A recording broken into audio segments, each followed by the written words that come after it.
दुश्मन भैया तो देहब का जवाब हो। फोन करके पूछत रहन राते तोहर हाल हो।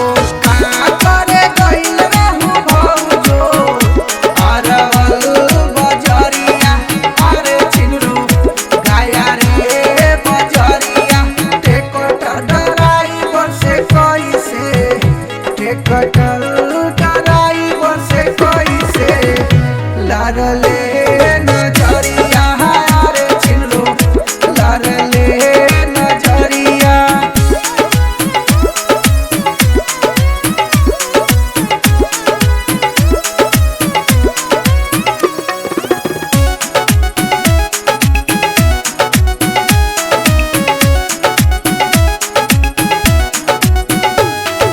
कैसे खुलल बोला चोलिया के हुक हो।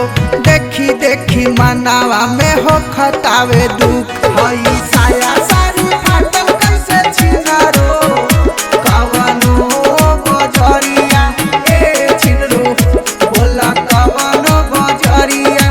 पिंटू पुरुषोत्तम से कैसे सुनिलो सवरिया से कैसे लड़ले नजरिया, ओए छिनरो लड़ले नजरिया।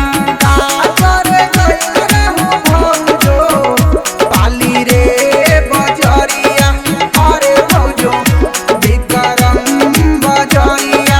टेक्सी ड्राइवर से कैसे, टेक्सी ड्राइवर से कैसे